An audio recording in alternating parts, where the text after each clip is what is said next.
السلام علیکم۔ آج ہم حضرت الیاس علیہ السلام کا واقعہ سنیں گے۔ حضرت الیاس علیہ السلام کا ذکر قرآن مجید میں 2 جگہ پر آیا ہے، سورہ انعام اور سورہ صافات میں۔ حضرت الیاس علیہ السلام حضرت حزقیل علیہ السلام کے بعد بنی اسرائیل میں مبعوث ہوئے۔ الیاس علیہ السلام اردن کے علاقے میں پیدا ہوئے۔ اس وقت اسرائیل کے ملک میں جو بادشاہ حکمران تھا اس کا نام اخیب یا اخب تھا۔ اس کی بیوی ایزبل ایک بت کی پوجا کرتی تھی۔ یہ بت 20 گز لمبا اور اس کے 4 منہ تھے۔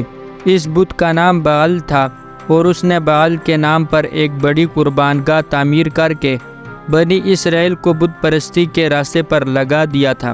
حضرت الیاس علیہ السلام کو اللہ تعالیٰ کی طرف سے حکم ہوا کہ وہ اس خطے میں جا کر توحید کی تعلیم دیں اور بنی اسرائیل کو بت پرستی سے روکیں۔ دوسرے انبیاء کی طرح حضرت الیاس علیہ السلام کو بھی اپنی قوم کے ساتھ شدید کشمکش سے دوچار ہونا پڑا۔ قرآن مجید نے صرف اتنی بات بتائی ہے جو عبرت حاصل کرنے کے لیے ضروری تھی کہ ان کی قوم نے انہیں جھٹلایا اور چند مخلص بندوں کے سوا کسی نے الیاس کی بات نہ مانی۔ اللہ تعالیٰ قرآن مجید میں سورہ صافات میں ارشاد فرماتا ہے، بے شک الیاس بھی پیغمبروں میں سے تھا۔ جب اس نے اپنی قوم سے کہا، کیا تم اللہ سے نہیں ڈرتے؟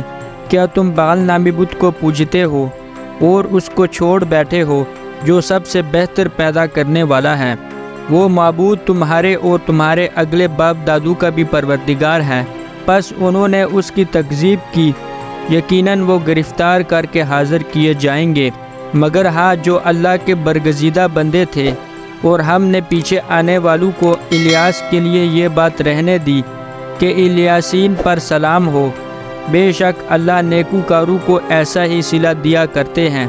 اس میں کچھ شک نہیں کہ الیاس ہمارے ایماندار بندوں میں سے تھا۔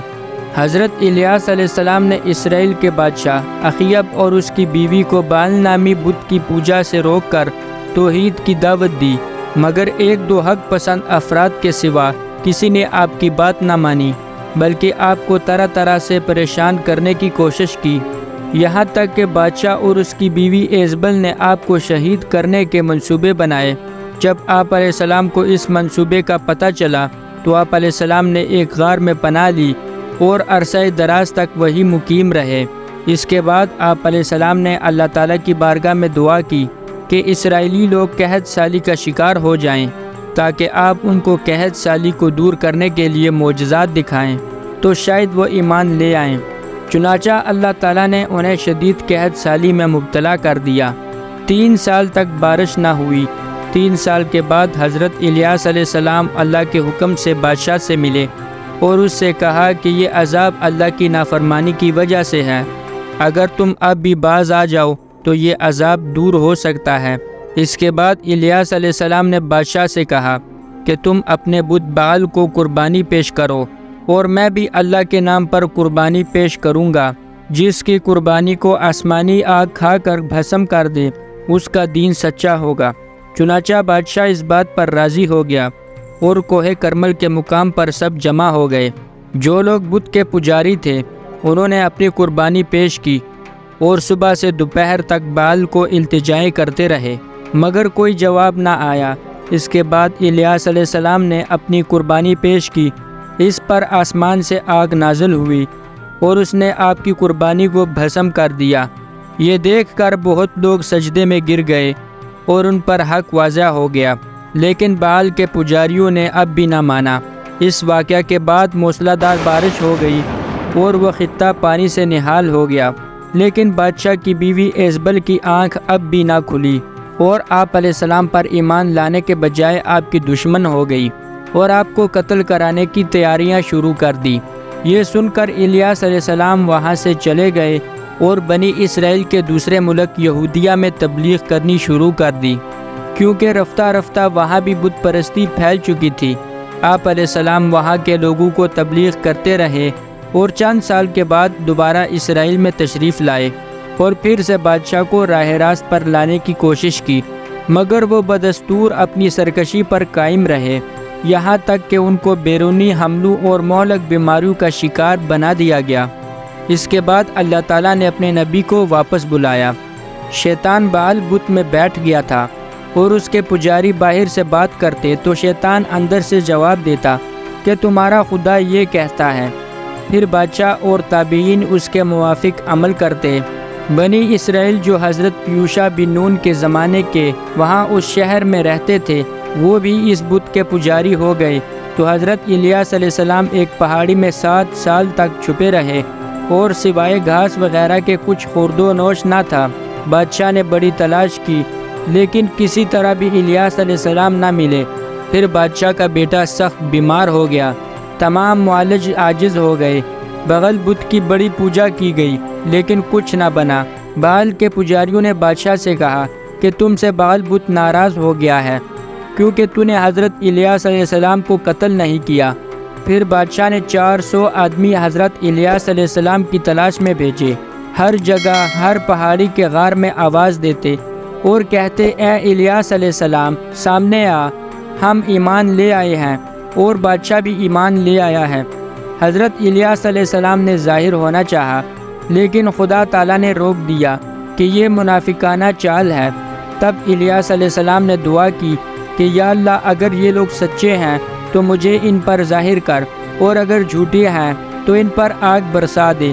چنانچہ آسمان کی طرف سے آگ آئی اور وہ سب جل کر راکھ ہو گئے۔ جب بادشاہ کو یہ خبر ملی تو 50 آدمی اور بھیجے، ان کے ساتھ بھی یہی معاملہ ہوا۔ پھر بادشاہ سخت ملول ہوا لیکن بیٹے کی سخت بیماری کی وجہ سے نہ جا سکا۔ آخر بادشاہ نے ایک مومن آدمی کو بڑا جرار لشکر دے کر بھیجا۔ اس مومن نے حضرت الیاس علیہ السلام کو آواز دی تو الیاس علیہ السلام اس کے ساتھ شہر میں آئے، لیکن اس وقت بادشاہ کا بیٹا شدید بیماری کی وجہ سے ہلاک ہو چکا تھا۔ بادشاہ اسی غم میں تھا کہ الیاس پھر چلے گئے ہیں۔ بادشاہ نے لشکر کے کمانڈر سے دریافت کیا۔